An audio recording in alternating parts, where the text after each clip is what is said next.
You may have seen it floating around on Twitter. You may have seen it. Claims that Xbox themselves was considering in-game ads. It started to spread around, started going a wee bit viral. People were making videos and such. Because basically the chief strategy officer of Xbox went on to an interview panel with the Game Business Show with Christopher Dring. And is it Chris? I think it's Chris Dring, right? Mr. Dring is his name. I forget his first name. But they went on, talked about all this stuff, and there was a little snippet that was clipped and then extrapolated into a bunch of stuff. So I want to clarify it. As you can see, the initial tweet that was going viral, there were several, but this is like one of them. Xbox is floating the idea of in-game ads, noting that may have potential to keep our products affordable. Goal is to ensure they can continue to fund outstanding work from dev teams. And naturally, we all saw this and we're like, oh boy, here we go. Oh boy, here we go. Matthew Ball, though, then clarifies this is not correct and goes through these things, which I'll circle back to in a second, because I pulled up the actual interview. Let's hear what he actually said, okay? Let's hear what he actually said, because this is not the first time he's talked about these things before. This is not the first time he's talked about these things. He has talked about these types of creative strategies for monetization previously, and usually it's tied to discussions around other studio behaviors, like with Take-Two Interactive and NBA 2K, where they of course put like real advertising within the games. The idea of putting ads on like posters or banners in the basketball arena court side, whatever you want to call it. When you hit pause on the main menu, they could have an ad there. This is something a lot of companies have considered for a while, but this is what he actually said in the interview. Let's see.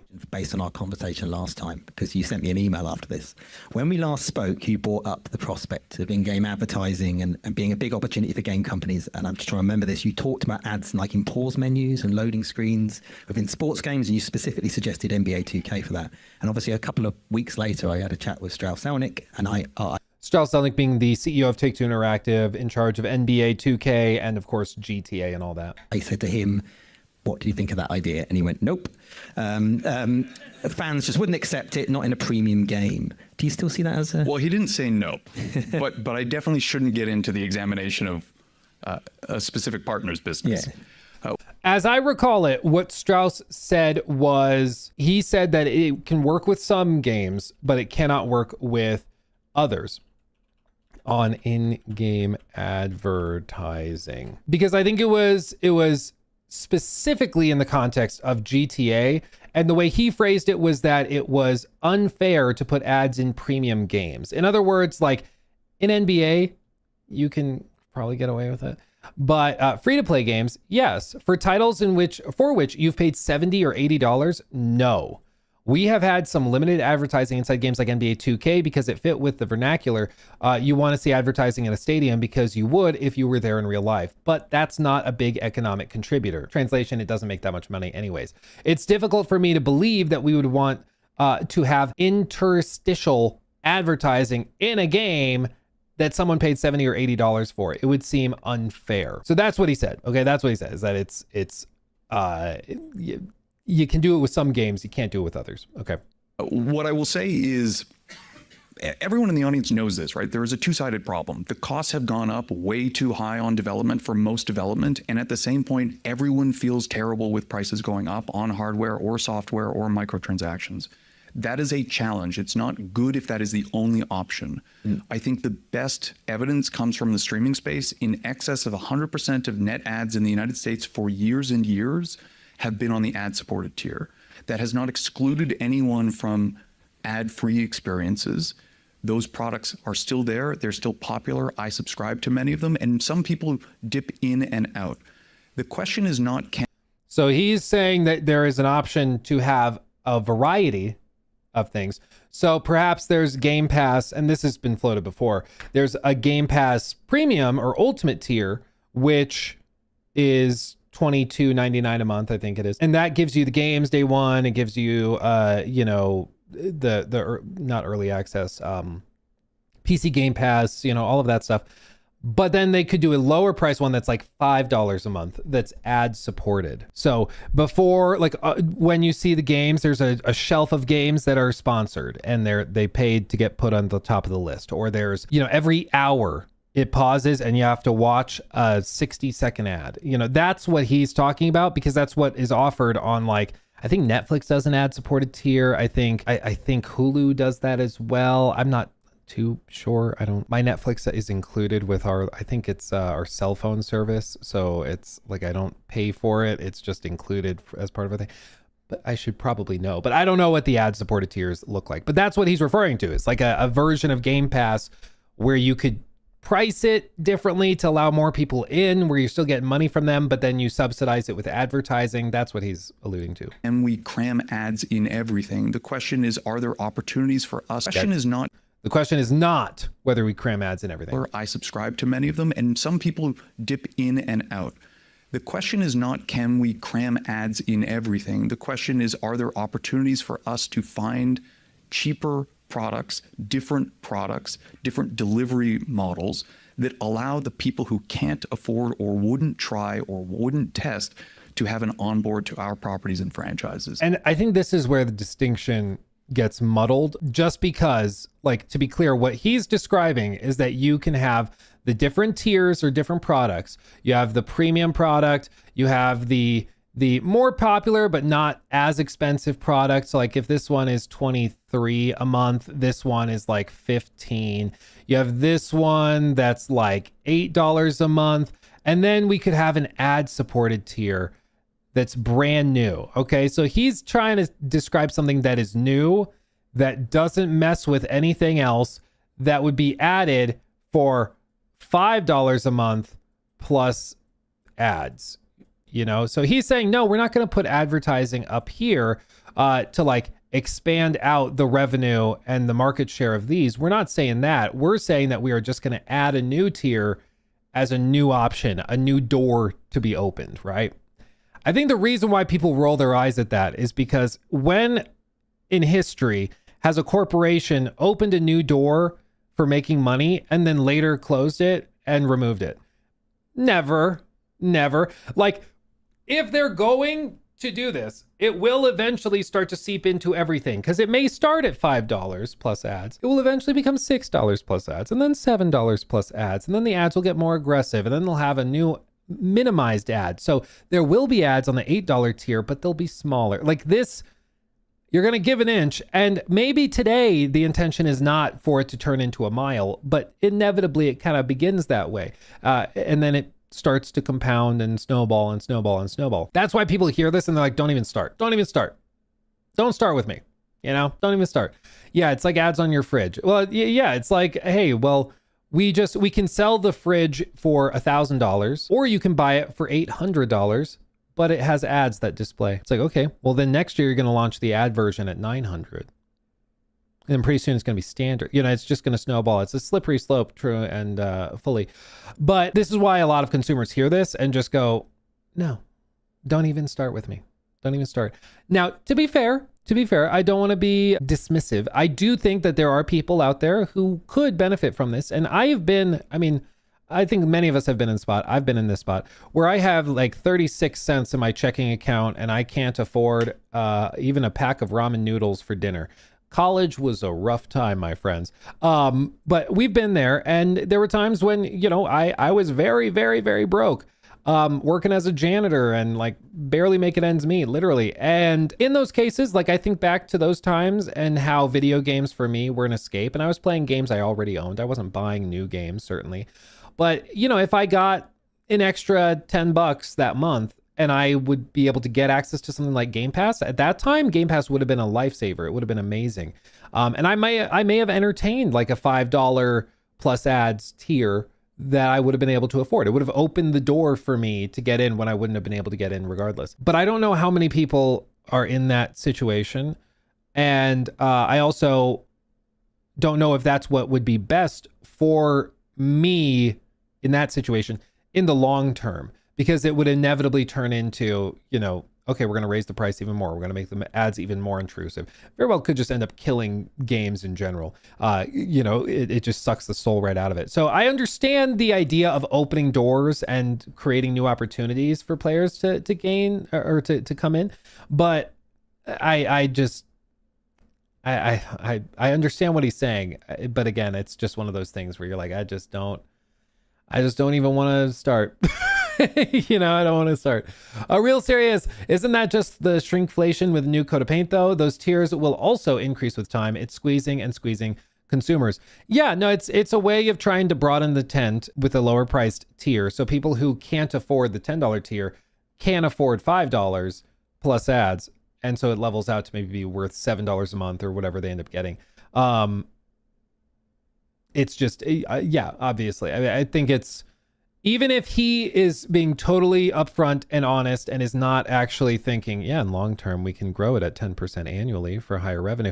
Even if he's not thinking about that and he literally is just thinking of like people like me when I was broke and trying to find a way to open the door to us, even if that's what he truly, honestly is trying to do with this, it's just a slippery slope that will inevitably get worse and worse and worse. Maybe a good intention, but it will eventually be corrupted by those with bad intentions, as one says, as the saying goes, the road to hell is paved with good intentions. And that's true in video game pricing as well. Dog, thank you for that very generous $10. Do you think DLSS 5 will have the preset that can be chosen in Profile Inspector? I've been playing Valhalla with DLSS 4.5 mod and dynamic multi-frame generation, and I'm super curious what DLSS 5 will look like in Valhalla. I don't know. I think they're overhauling all of the DLSS 5 stuff after the feedback to the last round of advertising for it was so poorly received. I think that they are going back to the drawing board on how they pitch it, because it did not go over well. So we'll see. I really don't know, but we'll see. It's a big question. Finishing out his answer. Let's see. I don't have anything to report on Microsoft's plans. I'm frankly not read into them despite my interest in the category, but it is coming from that perspective of how do we reach more people? How do we keep our products affordable? How do we make sure that we can continue to fund outstanding work from our development teams? That's the goal. It's not about placing an ad in front of someone so that we can sell, a pizza. Which I think, again, makes sense. I get it. I feel you. I don't want to even start. Okay. I don't want to even start. So his full correction as he wrote it. Now we've seen the clip that he's referring to. In the interview, I am asked about a comment I made before being hired at Xbox, and then state that I was only 10 days into the role and that I am not stating the company's plans or beliefs, which is why Xbox is floating the idea of in-game ads. That's not really what just happened. He's saying we're open to anything. The reason why we entertain those ideas, is because of this and that. He's not actually saying, Xbox is actively pursuing this, or is looking into it. What I do say is that ads should be used to offer more affordable alternatives alongside today's ad-free experiences in the hopes more could play as a result, similar to how Netflix and Disney Plus have ad tiers with all the same content, but at half the price or so. At no point do I even mention in-game ads.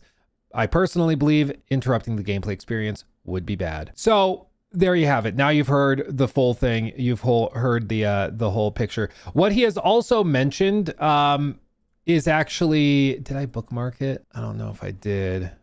There's another tidbit clip where he was mentioning how Kojima basically gets away with it, which is kind of funny. Let me see if I can find the video clip, because it was funny. But he basically was pointing to how in Death Stranding, there's all of these moments where Norman Reedus goes and literally is taking a crap, and then on the wall of the glass whatever is an advertisement for the AMC show that he's in, and then there's all the product placement and stuff, which is all absolutely true. And I'm sure a lot of executives look at that and are like, why can Kojima get away with it and we can't?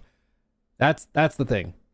Kojima can get away with it. He can get away with a lot that other studios and people can't get away with. Okay, I'm just being real. He's kind of like I don't even know who to compare him to. There's just things he can do that other people can't. The fan base considered it funny and oh, haha, yeah, he's taking a dump, but then he's You got the ad for the TV show he's in. Bro, can you imagine if Ubisoft did this? Can you even imagine? Can you fathom it? Even if it was like a little nod to something like, let's say in Black Flag Resynced, you know, there's an advertisement in game for a TV show that Matt Ryan is in or something. It'd be like, what are you thinking? No, absolutely not. But with this, it's like, oh no, Kojima's being silly. You know, but there are things that Kojima can do that other people can't, and it just is the way it is. Okay, I don't know. I don't know what else to say. It's like, it's just different, man. He's Kojima. Like, you have a career that's 30 years long that creates like some really iconic franchises and games, and also just be a crazy person, and you can get away with that too. But until then, you can't. You know, until then, you can't.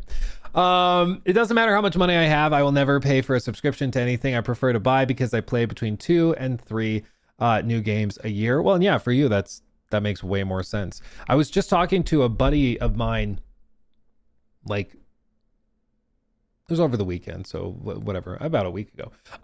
And he was saying how he's been subscribed to one of those services for ages, one of the gaming services. I think it was Ubisoft Plus. He's like, yeah, and for me, it just makes perfect sense because I play so much of AC Valhalla and Odyssey, and I just kind of cycle between the games. And it's like, bro, you've bought the games like 15 times over in the last 3 years of you being subscribed to that. You should have just bought it up front. But some people, they would prefer to spend $10 a month than spend $70 up front. You know, it's funny that maybe psychologically that works better for them. I don't get it, but that very much is a thing. You know, there's people that they could be given the option to buy a phone today for $1,000 or finance it for $1,200, and they'll choose to finance it. You know, maybe they don't have all the money up front, but even if they do have all the money up front, they'd rather spend some of that money they have right now on something else, so they'll just finance it instead. It's a psychological thing that definitely financiers take advantage of and benefit from. Let's see. Cupcake, thank you for the super chat. Do you think there will be a time where consoles and I can't read. Do you think there will be a time where consoles like PCs will start selling parts? Example of upgraded memory cards, upgraded graphics cards, instead of selling new gaming consoles to help mitigate high prices. I mean, they already do that. So you remember the PlayStation 5, they have the built-in NVMe SSD. They already do that. PS5 SSD upgrade. And I've upgraded my storage on all my consoles that way.